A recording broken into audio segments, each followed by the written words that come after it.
ये पर्दा हटा दो, जरा मुखड़ा दिखा दो, हम प्यार करने वाले हैं, कोई गैर नहीं। अरे हम तुम पे मरने वाले हैं, कोई गैर नहीं।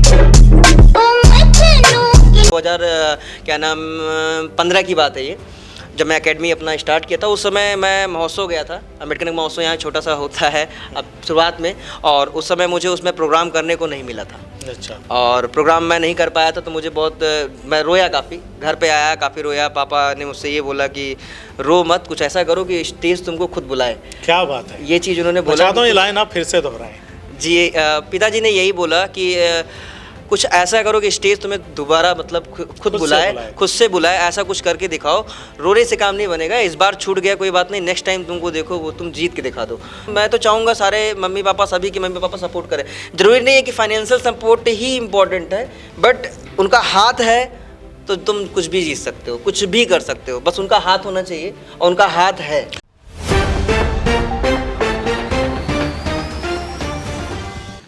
नमस्कार, आदाब। CIB इंडिया न्यूज़ पे खबरों का सिलसिला जारी है, हमारा सफ़र जारी है।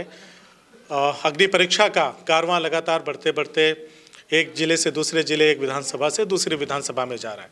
हम चुनावी कवरेज, चुनावी माहौल बताने की कोशिश कर रहे हैं, जनप्रतिनिधियों से बात कर रहे हैं, जनता से बातचीत कर रहे हैं। इस दौरान अगर मौका लग रहा है तो हम लीक से हटकर जो कुछ अलग काम करने वाले लोग हैं, कलाकार हैं, गायक कलाकार हैं, एक्टिंग, डांसिंग, जो डिफरेंट काइंड ऑफ फील्ड होती है, कला की अलग अलग विधाएं होती हैं, उसमें अगर कोई काम बेहतर कर रहा है तो हम उससे भी बातचीत करते हैं, उसे अपने चैनल पे लेके आते हैं अपने दर्शकों के लिए, ताकि वो भी उनकी संघर्ष की जो कहानी है उसे सुने कि किस तरह से उन्होंने अपनी ज़िंदगी को बेहतर किया, किस तरह से उन्होंने संघर्ष करके अपने सपनों को पूरा किया या उसको पूरा करने के करीब पहुँचे हैं। तो उसी कड़ी में आज हमारी मुलाकात हुई है सत्यम से। अम्बेडकर नगर जिला है और वहाँ पे हम सत्यम से मिले हैं, और मेरे पीछे नीचे लिखा हुआ है, तस्वीरों में आपको दिखाई दे रहा होगा, हुनर एक क्या है, हुनर एक पहचान, हुनर एक पहचान, और पीछे दिल से डांस लिखा हुआ है। नटराज जी की मूर्ति है और सत्यम मेरी दाहिनी तरफ बैठे हैं। सत्यम ऐसे व्यक्ति हैं, ऐसे युवा हैं जिन्होंने अपने सपनों को चुना और उसके लिए रात दिन मेहनत किया।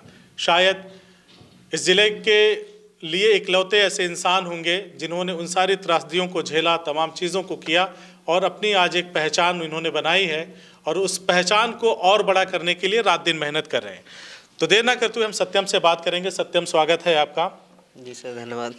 सत्यम, पहले तो हमारे दर्शकों को अपने बारे में बताएं कि सत्यम की शुरुआत कहाँ से हुई, फैमिली बैकग्राउंड क्या है, पढ़ाई लिखाई क्या हुई है? सबसे पहले तो मैं ये आपको और आपकी टीम को धन्यवाद कहना चाहता हूँ, और दिल से आभार देना चाहता हूँ कि मुझे आप लोग के द्वारा ये मंच मिला, और इस मंच के थ्रू मैं आप लोग को कुछ अपने बारे में और अपने इस क्षेत्र के बारे में बता सकूँ। पहले तो मैं ये बताना चाहता हूँ कि मैं यहाँ पे सरस्वती विद्या मंदिर से ही मेरी शुरुआत हुई। यहाँ के प्रांगण में एक सरस्वती विद्या मंदिर है, मैंने वहाँ से शुरुआत किया, प्रारंभिक शिक्षा हमारी वहाँ से हुई, और फिर मैंने इंटर किया अशोक स्मारक डिग्री कॉलेज से, और देवेंद्रावती से मैंने BSc किया, बाकी MSc किया, उसके बाद फिर B.Ed किया, सरदार वल्लभ भाई पटेल है स्मारक का स्कूल है, और उसके बाद फिर आगे बीच में मैंने मतलब तैयारी करने के लिए मैं गया हुआ था MBBS की, और मेरा मेन जो एम था वो था MBBS की प्रिपरेशन करने का, और उसके बाद फिर डॉक्टर बनने का। लेकिन कुछ घर के ऐसे हालात थे, मैं क्वालिफायर किया था 2013 में, MBBS क्वालिफायर कर लिया था। अच्छा। फिर ट्रेजेडी ऐसी हो गई कि पिताजी के साथ में कुछ ट्रेजेडी हो गई, मुझे रिटर्न आना पड़ा, और फैमिली उसके लिए नीट वगैरह की कुछ परीक्षा? हाँ, मैंने क्या नाम है CPMT निकाला था 2013 में। अच्छा। और फिर मैं रिटर्न आ गया यहाँ से, फिर BSc किया। BSc करते हुए मैं साइड से यहाँ पे पढ़ाना भी चालू किया, छोटे छोटे विद्यालयों में, साइड में मतलब पार्ट टाइम पढ़ाने लगा, ट्यूशन भी पढ़ाया मैं काफ़ी, लेकिन वो फाइनेंशियल कंडीशन घर की सही नहीं हो पा रही थी। देन क्या हुआ, फिर डांस मैं जब तैयारी कर रहा था कानपुर में और कोटा में, तो एक वेब डांस एकेडमी था कानपुर में, वेब डांस एकेडमी, वहाँ पे खिड़की से मतलब हम लोग देखते थे, हमारा एक दोस्त था, हाँ झांकते थे, और झांकते हुए देखते थे कि कैसे मतलब वहाँ पे कैसे क्या होता है। तो आके रूम पे हम लोग रात में प्रैक्टिस वगैरह कर लेते थे, लेकिन साउंड नहीं था और मोबाइल भी नहीं थी। तो एक भैया थे, उन्हीं के थ्रू हम लोग मोबाइल लेकर आधा घंटा प्रैक्टिस वैक्टिस कर लिया करते थे। अच्छा। तो फिर लेकिन फिर एक जुनून था उस समय, लेकिन कर नहीं पाते थे। और वहाँ से जब रिटर्न आए तो घर पे तो मालूम पड़ा कि कोई एक बहुत बड़ा स्टार माइकल जैक्सन नाम से टीवी पे, जिसके कारण मैं जब भी न्यूज़ देखूं तो माइकल जैक्सन, जब भी न्यूज़ देखूं तो माइकल जैक्सन। मेरे दिमाग में ये आ रहा था कि यार ये कौन है। तो मेरा एक फ्रेंड था यहाँ, नवनीत नाम का था, काफ़ी अच्छा फ्रेंड था और हमेशा सपोर्ट भी किया उसने शुरुआत में हमें। और वो हमारे एक मित्र और भी थे, वीरेंद्र करके, ये दोनों लोगों ने मुझे मोटिवेट किया कि यार डांस करो, डांस अच्छा करते हो। मैंने कहा, मैं उनको माइकल जैक्सन को जब भी मैं देखता था तो मैं बिल्कुल इमेजिन नहीं कर पाता था कि ऐसा कोई इंसान कर सकता है या पब्लिक ऐसे दीवानी हो सकती है। तो मैं उनसे काफ़ी सीखा, उनका वीडियो देखा, काफ़ी रिसर्च किया डांस में। फिर एटलीस्ट डांस में आज जो है शुरुआत वहीं से हुई। घर पे करते थे, फिर छत पे करते थे, स्कूल में करते थे और छोटे छोटे कहीं तो भी। कोई उस वक्त यहाँ पे कोई ऐसा संस्थान या इस तरह के हाँ, यहाँ क्लासेस जब नहीं मैं थे? आया अम्बेडकर नगर में वापस, तो मैं पढ़ाते समय मेरे 2-3 ऐसे बच्चे भी थे जो डांस कर, मतलब पार्टी में डांस कर रहे थे। मैंने भी वहाँ पे किया, तो उन्होंने बोला सर हम लोग को सिखाइए आप। मेरे स्टूडेंट थे पढ़ने वाले। तो मैंने कहा कि डांस सिखाऊं मैं, मतलब कभी ऐसी ट्रेनिंग तो थी नहीं कि कैसे क्या होता है। तो एटलीस्ट मैंने उन लोगों को घर पे ही ट्रेनिंग देना चालू कर दिया। और ट्रेनिंग देना जब चालू किया तो फिर मैं मुझे थोड़ा सा और टाइप का लगा कि नहीं, इसकी नॉलेज होनी चाहिए। तो मैंने नॉलेज लेना चालू किया यूट्यूब से, क्योंकि उस तो समय यहाँ पे मोबाइल कोई का एकेडमी वगैरह डांस की एकेडमी नहीं यहाँ पे थी। यहाँ पे पहले जब मैं एकेडमी स्टार्ट किया यहाँ पे 3 एकेडमी थी। अच्छा। लेकिन बड़ा फाइट था उस समय और मेरे पास फाइनेंशियल कंडीशन ऐसी थी नहीं वैसे कि मैं एक एकेडमी खोल सकूं। लेकिन जो हमारे नहीं, जैसे डांस की अपनी जो आपकी विधा है उसको संवारने के लिए आपने कभी एकेडमी की तरफ रुख नहीं किया कि चलो चल के सीख मैं लेते हैं गया वहीं था, पे? मैं एकेडमी गया था, लेकिन ऐसी कंडीशन थी कि मैं अफोर्ड नहीं कर सकता था फीस, क्योंकि अच्छा। मुझे अपनी स्टडी भी देखनी थी, फैमिली भी देखना था। पिताजी भी सपोर्ट करते थे, बट पिताजी का स्वास्थ्य वगैरह डिस्टर्ब था और माताजी का भी स्वास्थ्य डिस्टर्ब था।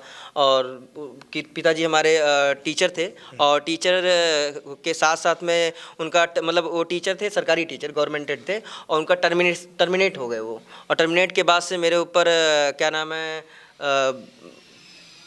मतलब काफ़ी प्रेशर बन गया। प्रेशर बन हाँ, गया। काफ़ी फैमिली माइक प्रेशर, अपने हाँ सीट फैमिली प्रेशर काफ़ी बन गया।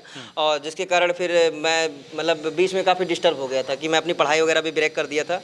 तो मैं यही डांस से ही शुरुआत मेरी रही कि डांस करेंगे और डांस सिखाएंगे सभी को, शायद कुछ अच्छा हो जाए। अच्छा हो जाए, कुछ बेहतर हो जाए। तो इस तरह से आपकी शुरुआत हुई। जी हाँ, इसके जैसे आपने बताया आपने CPMT क्वालिफाई किया था, जी, जी, जी। MBBS बनना, डॉक्टर बनना आपका सपना था और पिताजी आपके एक शिक्षक रहे हैं। जी जी तो कभी घर से प्रेशर नहीं आया? क्योंकि अमूमन आज भी हमारे गांव देहात के लोगों को एक बड़ी आसानी होती है कहने में कि नाच गाना कहाँ करने जा रहे हो, सब हाँ, फालतू के हाँ। काम है, जी, जी। चुप मार के पढ़ाई लिखाई करो, अच्छे जी। इंसान बनो। तो मैं चाहता हूं कि आप बताएं क्या नाच गाना या डांस करके अच्छा इंसान बना नहीं रहा जा सकता, या क्या गुंजाइश क्या है आखिर? नहीं, ऐसा नहीं है। शुरुआत में जब मैं डांस यहाँ एकेडमी शुरू किया था तो उस समय मुझे बहुत सारे लोग मतलब जो मेरे साथ के यहाँ के थे वो लोग मुझे बहुत प्रेशराइज करते थे कि इतनी अच्छी खासी पढ़ाई किया हुआ है, कुछ तैयारी करो, आगे चल के किसी कहीं गवर्नमेंट जॉब ले बीएड लो। किए हो, मास्टर बन जाओ। हाँ, यही सब सुनने को मिलता था कि मास्टर बन जाओ, तैयारी कर लो, कम से कम बैंक में कुछ काम मिल जाए या मतलब कोई ना कोई गवर्नमेंट जॉब ले लो। लेकिन ये चीज़ मैं मतलब सुनता था, मैं उनको रिप्लाई देना चाहता था अपने डांस के थ्रू। मैंने उस दिन प्रण लिया, 2015 की बात है ये, जब मैं एकेडमी अपना स्टार्ट किया था। उस समय मैं महोत्सव गया था, अम्बेडकर नगर महोत्सव यहाँ छोटा सा होता है अब शुरुआत में, और उस समय मुझे उसमें प्रोग्राम करने को नहीं मिला था। अच्छा। और प्रोग्राम मैं नहीं कर पाया था तो मुझे बहुत, मैं रोया काफ़ी, घर पे आया काफ़ी रोया। पापा ने मुझसे ये बोला कि रो मत, कुछ ऐसा करो कि स्टेज तुमको खुद बुलाए। क्या बात है, ये चीज़ उन्होंने बोला। बता दो ये लाइन आप फिर से दोहराएं। जी, पिताजी ने यही बोला कि कुछ ऐसा करो कि स्टेज तुम्हें दोबारा मतलब खुद बुलाए, खुद से बुलाए, ऐसा कुछ करके दिखाओ। रोने से काम नहीं बनेगा, इस बार छूट गया कोई बात नहीं, नेक्स्ट टाइम तुमको देखो वो तुम जीत के दिखा दो।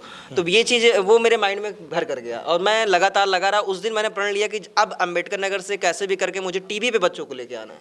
अच्छा। खुद को भी लाना है और बच्चों को भी लेके आना है। और मैं लगा, फिर प्रयास किया कोलकाता साइड में, वहाँ पे DYRS चैंपियनशिप हम लोग गए, उसको विन भी हुए। अच्छा। हमारे बच्चे उसमें फाइनलिस्ट भी रहे।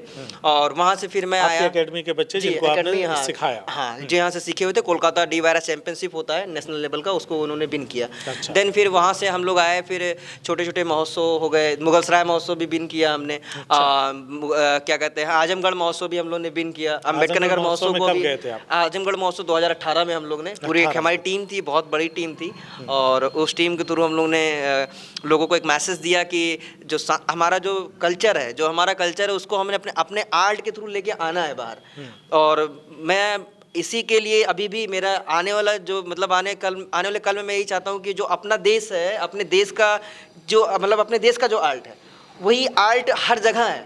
बस अब वही लोग उसको मॉडिफाइड करके अपने देश में लेके आ रहे हैं, उसको अलग तरीके से दिखा रहे हैं। यही चीज़ हम लोग को समझना चाहिए। यहाँ के जितने भी युवा अभी जो नए कलाकार हैं, वो रिसेंटली क्या है, इंस्टाग्राम हो गया, मैं किसी भी ऐप को बुरा नहीं बोलता या किसी भी प्लेटफॉर्म को, सभी अपने जगह अच्छे हैं। बट ये है कि हमको चाहिए कि अपने जो सांस्कृतिक चीज़ है, जो हमारा धरोहर है, जिससे हम पूरे विश्व में जाने जाते हैं, उसको हमें और स्टैंडर्ड लेवल पे लेके आना है। और जैसे क्या करना चाहिए? जैसे कि मेरा कौन सा ऐसा फॉर्म है और डांस का कौन सा ऐसा फॉर्म है जो जी। सत्यम को आता है? मतलब कई तरह के फॉर्म्स होते हैं ना डांस के, तो सत्यम को कौन सा आता है, बच्चों को कौन कौन सा सिखाते हैं, या सारे तरह के डांस यहाँ पे सिखाते हैं? और जिसको आपने सांस्कृतिक रूप से अपने साथ जोड़ा, जो हमारे देश की पहचान है, उसके बारे में बताएं। पहले तो मैं यही बताना चाहूँगा कि जैसे शुरुआत में तो मैं माइकल जैक्सन मतलब वॉच करता था, उनकी बॉडी लैंग्वेज को काफ़ी कॉपी करने की कोशिश करता था। और एटलीस्ट फिर मैं इस डांस के लाइन में घुसा, तो जब डांस की लाइन में मैं एंट्री कर रहा था तो मुझे समझ में आया कि संगीत भी एक बहुत बड़ी चीज़ है, क्योंकि संगीत के थ्रू जब तक आप संगीत को समझ नहीं पाएंगे तब तक आपको डांस नहीं आएगा। और डांस के लिए आपको संगीत की जानकारी बहुत ज़रूरी है और बहुत ही सूक्ष्म तरीके से होनी चाहिए।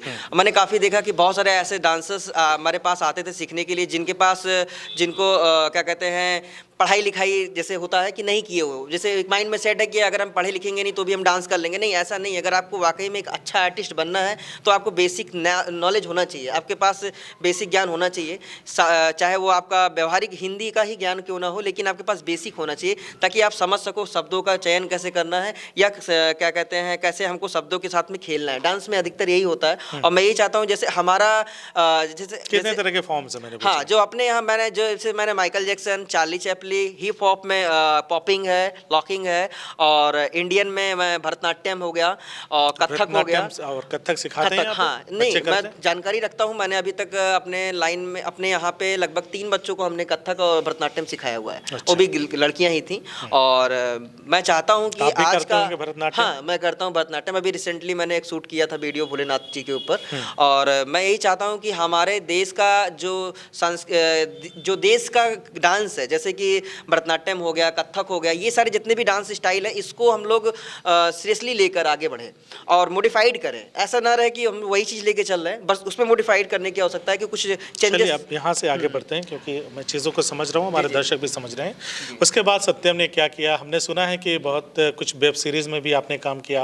अभी हाल ही में कोई फिल्मों की शूटिंग, मतलब वो जो मेहनत का सिलसिला शुरू हुआ, उसके परिणाम यानी प्रतिफल आने लगे, उसकी कहानी बताइए कि किस फिल्म में आपने काम किया, क्या मौका मिला, किरदार क्या है, किसके साथ है, और वेब सीरीज़ की जो कहानी है उसको भी बताएं।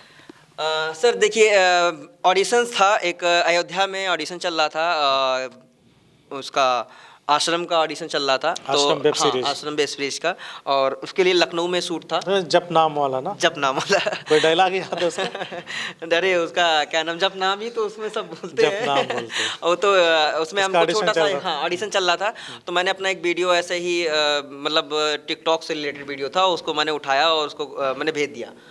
एक हमारे मित्र हैं प्रफुल्ल साहू हैं फैजाबाद के, उन्होंने मुझको मतलब उसमें सपोर्ट किया काफ़ी। फैजाबाद से काफ़ी आर्टिस्ट हैं जो उनको सपोर्ट करते हैं, अदर डिस्ट्रिक्ट से भी काफ़ी आर्टिस्ट। बिल्कुल, ये सपोर्ट रहेगा तभी आगे लोग बढ़ेंगे। उसके थ्रू मैंने उनको दिया था, तो उन्होंने लखनऊ मुझे मतलब काम मिला और मैं वहाँ लखनऊ गया। वहाँ पे 5 दिन की शूट थी ठंडी में, और पिताजी का हमारे हेल्थ काफ़ी वीक चल रहा था, फिर भी हिम्मत बांधे। और फाइनेंशियल कंडीशन तब भी नहीं सही थी, क्योंकि जाने आने का भी सीन रहता है कि वहाँ जाओ, फिर वहाँ रहो, और फिर कैसे करके अपना वहाँ पे अपने आप को रिप्रेजेंट करो, ये सब चीज़ें झेलनी पड़ी। और फिलहाल वहाँ पे भी पेमेंट हमको नहीं मिला अभी पेमेंट नहीं मिला है उसका।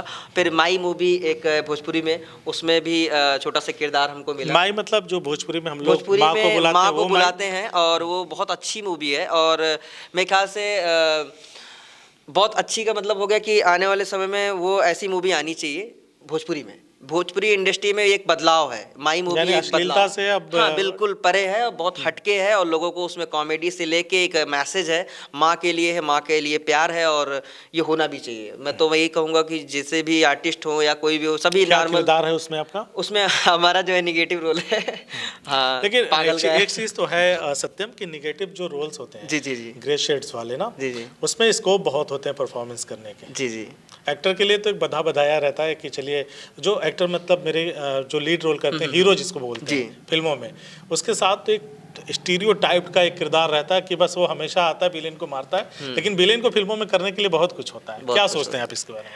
अब देखिए, रोल तो कोई भी हो, रोल तो रोल है, बस हमें अपना 100% देना चाहिए। और मैं जैसे डर में, मैं इसलिए कह रहा था कि डर में कहा जाता है सनी देओल ने डर में शाहरुख खान की वजह से फिर कभी डबल हीरो वाली फिल्में नहीं की। मतलब वो विलेन का किरदार इतना हावी हो गया कि हीरो दब सा गया। हाँ, ये होता है कि कभी कभी विलेन का जो किरदार होता है वो बहुत ही हार्ड निकल के आ जाता है। जितनी फिल्में निकलती हैं, हीरो को उतना लाइमलाइट नहीं मिलता जितना विलेन्स को मिलता है। हाँ, ये तो है। अभी प्रेजेंट टाइम पे ही अभी बहुत सारे ऐसे मूवीज आ रहे हैं, वेब सीरीज आ रही है जिसमें निगेटिव रोल बहुत स्टैंडर्ड लेवल में हाँ आ रहा है। तो ऐसा कुछ है उसमें माई में? हाँ, ये है कि उसमें 2-3 मतलब ऐसे किरदार हैं जो थोड़ा हटके हैं, निगेटिव के साथ में भी वो कुछ मैसेज देते हुए किरदार हैं, और ऐसे किरदार अच्छे लगते हैं। ऐसे किरदार करने में भी एक अलग मतलब एक्सपीरियंस मिलता है। अभी तो हम लोग का शुरुआत सत्यम ने क्या कभी, जैसे आप डांस करते हैं, रियलिटी शो तमाम तरह के होते हैं देश में, जी टीवी पे, पता नहीं दुनिया भर के चैनल्स पे आते रहते हैं, कभी उसमें पार्टिसिपेट किया आपने? जी हाँ, इसके पहले मतलब 2019 में एक रियलिटी शो था, इंडिया टैलेंट फाइट। अपने यहाँ से अपने यहाँ से 4 बच्चे अम्बेडकर नगर के अपने मेरे एकेडमी के थे। आपके एकेडमी के? जी उसमें से वो सेमीफाइनल तक मतलब उनका सफ़र रहा। आफ्टर इसके बाद उसी में ही हमारा एक स्टूडेंट था, वो फाइनल गया, फाइनल विनर भी हुआ, ऑल इंडिया फाइनल विनर हुआ। और टीवी में मेरा हाँ अम्बेडकर नगर से ऑल इंडिया वो विनर भी हुआ, और मेरे लिए स्टूडेंट था। और इस समय प्रेजेंट टाइम पे वो नहीं आ रहा है क्योंकि हाई स्कूल वगैरह का उसका वो था, एग्जाम होने के नाते प्रेशर है फैमिली। और मैं वहीं से थोड़ा सा मतलब मुझे एक अलग वो मिला कि जो मैं सपना देखा था 7 साल बीतने के पहले ही, मैं ये सोच के प्रण लेके बैठा हुआ था कि मुझे लाना है, और बच्चे अपने यहाँ से टीवी पे आए, ये मेरे लिए बहुत बड़ी बात थी और मैं बहुत खुश भी था। लेकिन बड़ी बात है नेशनल टीवी पे जी हाँ, नेशनल टीवी पे बच्चे आए, और ये होना भी चाहिए। बच्चे क्या, मैं चाहता हूँ कि सारे बच्चे जो भी टैलेंटेड हैं वो एकजुट होके आगे आए, और एकजुट होके अगर आगे आएंगे तो फिर उनको रास्ता बिल्कुल साफ दिखता मिलेगा। सपोर्ट बहुत, मैं जानता हूँ कि एक आर्टिस्ट को सपोर्ट बहुत कम मिलता है, वो जब तक खुद से कदम नहीं उठाएगा तब तक उसको सपोर्ट नहीं मिल सकता है। आज की परिस्थितियां क्या बदली उस दौर के सत्यम में जब वो संघर्ष करते थे, और फाइनेंशियल क्राइसिस थे, और चीज़ों को करने की जिद थी तब से लेकर के, और एक ऐसा भी दौर आया कि आपके एकेडमी के बच्चे ऑल ओवर इंडिया के लेवल पे उन्होंने परफॉर्म किया, विजेता बने। बदलाव क्या आया है? बदलाव यही कि लोगों की सोच में बदलाव आया है, और ये सोच में जो बदलाव है यही मेरे लिए सबसे बड़ी कामयाबी है। मैं यही चाहता था कि माँ बाप रोकते नहीं कि कहाँ नाच गाना करने आज मेरे मम्मी पापा, मैं रात में 2-2 बजे तक, माँ बाप भी नहीं अब नहीं करता, ये नहीं बता रहे। पहले मेरे मम्मी पापा खुद मेरे एकदम फ्रेंडली हैं, वो मेरे पापा तो बहुत फ्रेंडली है, मम्मी भी मतलब जान गए बेटा सही रास्ते बिल्कुल। हाँ, वो जिस तरीके सपोर्ट करते हैं, मैं तो चाहूँगा सारे मम्मी पापा, सभी के मम्मी पापा सपोर्ट करें। जरूरी नहीं है कि फाइनेंशियल सपोर्ट ही इम्पोर्टेंट है, बट उनका हाथ है तो तुम कुछ भी जीत सकते हो, कुछ भी कर सकते हो, बस उनका हाथ होना चाहिए, और उनका हाथ है। ये अब जिले के लोगों का क्या रिएक्शन रहता है? जी, जिले के लोगों का रिएक्शन तो मत पूछिए। पहले था कि गाली तक मैं सुना हूँ, यहाँ तक कि बहुत बुरी बातें भी मतलब होती रही, लेकिन अब आज अच्छा लगता है, लोग रिस्पेक्ट देते हैं। आहत होने की जरूरत नहीं है। वो पता नहीं कौन है जिसने कहा है कि निंदा जिंदा लोगों की होती है। जी है ना? हाँ, निरंतर प्रयास करने वाले, अगर देखिए एक कहा गया है कि निरंतर अगर प्रयास करते रहोगे तो कामयाबी एक दिन जरूर मिलेगी जरूर। मिलेगी जरूर, लेकिन तुमको तुम्हारा प्रयास नहीं रुकना चाहिए। अगर तुम आज नहीं प्रयास करोगे तो कल पछताओगे। इससे बढ़िया प्रयास करके ही हार जाओ। एकेडमी ये में कितने important बच्चे है। हैं? आज प्रेजेंट टाइम पे तो हमारे पास 30 के आसपास हैं बच्चे। 30 के आसपास हाँ, बच्चे हैं। 30 के आसपास हैं। आखिरी सवाल है सत्यम जी, से जी, कि जी। सत्यम के भविष्य के फैसले क्या हैं? जी क्या क्या सोच करके आगे बढ़ना है? क्या टारगेट सेट किया है आपने?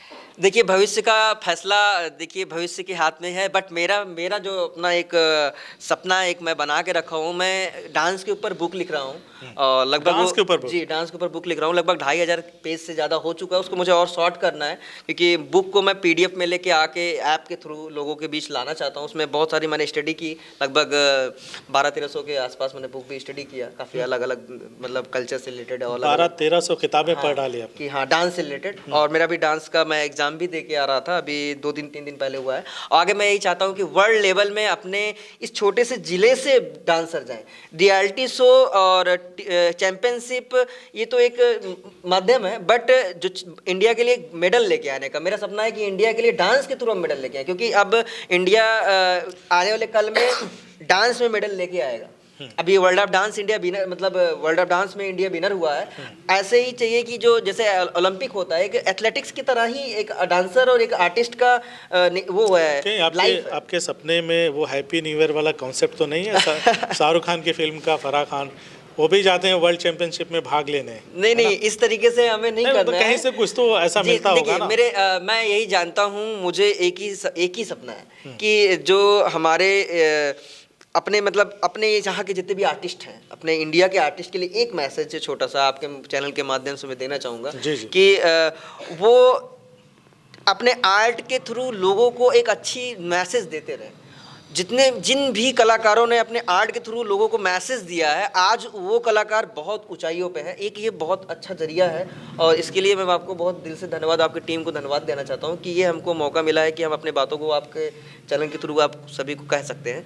और मेरा मैं यही एक ही चीज़ कहना चाहता हूँ कि अपने आर्ट के थ्रू आप लोगों को मैसेज दीजिए और लोगों को एक छोटा सा ही सुकून उनके चेहरे पे छोटी सी स्माइल लेके आइए। लेकिन ये एक आर्टिस्ट के लिए सबसे बड़ी बात है, और यही ज़रूरी है कि आप अपने आर्ट के थ्रू लोगों के चेहरे पे स्माइल लेके आइए। बिल्कुल सही बात कही आपने। तो ये है सत्यम जिनसे हमने बातचीत किया। हालांकि शुरुआत में नाम पूछा तो मैंने इन्होंने सत्यम गौड़ बताया अपना नाम, तो सत्यम ही रहने देते हैं। सत्यम हम सब के हैं, कोई जातीय बंधन नहीं है। सत्यम का सपना है कि हिंदुस्तान का परचम वैश्विक स्तर पे यानी कि विश्व स्तर पे लहराना है। 30 बच्चे हैं इनकी एकेडमी में।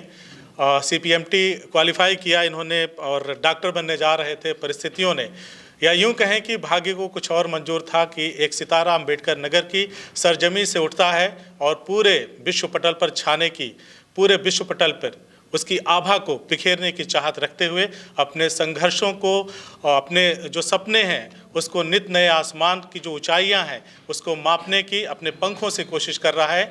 ये अपने हौसलों में कितना कामयाब हो पाते हैं ये तो आने वाला वक्त ही बताएगा। लेकिन हमारी सारी शुभकामनाएं अम्बेडकर नगर के इस लाल के साथ हैं, ऐसे ही आगे बढ़ते रहें। और हम वादा करते हैं कि सत्यम की जब वो बुक कंप्लीट हो जाएगी, क्योंकि 1200-1300 किताबें डांस से रिलेटेड किताबें पढ़ करके अगर कोई 2500 पन्ने लिखने के बाद उसको कम में समेट करके PDF बनाकर जगह जगह विश्व स्तर पर उस चीज़ को ले जाने की कोशिश कर रहा है, तो निसंदेह वो किताब एक अजीम शाहकार होगी भविष्य के लिए। तो हम उसे भी ज़रूर दिखाएंगे। बहरहाल सत्यम, हमसे बातचीत करने के लिए बहुत बहुत शुक्रिया आपका। जी, आपका तहे दिल से यही कहेंगे कि आप लोग हम लोग को ऐसे ही सपोर्ट करते रहिए। और अभी हम लोग छोटे कलाकार हैं और ऐसे ही छोटे की बात है तो मैं थोड़ी सी बात को और लंबा करना चाहूँगा। हो सकता है कि आपको मेरा लॉजिक पसंद ना आए, लेकिन सुन लीजिए एक बार। लॉजिक ये है कि जैसे हम अपने बच्चों के ऊपर ना जो फालतू के अनावश्यक दबाव डालते हैं कि पढ़ लिख करके ही सारी चीज़ें की जा सकती हैं। मैं बिल्कुल भी इस मतलब नहीं कहना चाहता कि आप पढ़ाई छोड़ दीजिए, ठीक है। आप बेसिक एजुकेशन ले करके और अगर अपने सपनों को भी पूरा करने की कोशिश कर रहे हैं तो एक बड़ा आसमान है। अगर मैं उसे बताने लगूंगा तो जो ज़्यादा पढ़े लिखे लोग हैं, जो डॉक्टर इंजीनियर हैं, शायद वो नाराज़ हो जाएंगे। लेकिन कहानी छोटी सी है, सत्यम के साथ मैं शेयर करना चाहता हूँ अब तमाम अपने दर्शकों के साथ। भोजपुरी फिल्मों के एक हीरो हैं निरहुआ, ठीक है। जी। मैं साइकोलॉजी की बात कर रहा हूँ, डर्मेटोग्राफिक्स मल्टीपल इंटेलिजेंसी की बात। फादर ऑफ साइकोलॉजी का कहना है कि जिस फील्ड में हमारा रुझान है, अगर उसी दिशा में हम अपने प्रयास करें तो निसंदेह परिणाम बेहतर होंगे बनिस्बत ज़बरदस्ती की तरफ। अगर आपका बच्चा इंजीनियर नहीं बनना चाहता तो मत बनाओ। शर्मा जी के बच्चे को देख करके आप अपने बच्चे को इंजीनियर मत बनाओ। वर्मा जी का बच्चा अगर IAS है तो उसकी अपनी मेहनत का वजह से वो होगा। उसको देख करके अपने बच्चे का भविष्य मत चौपट करो।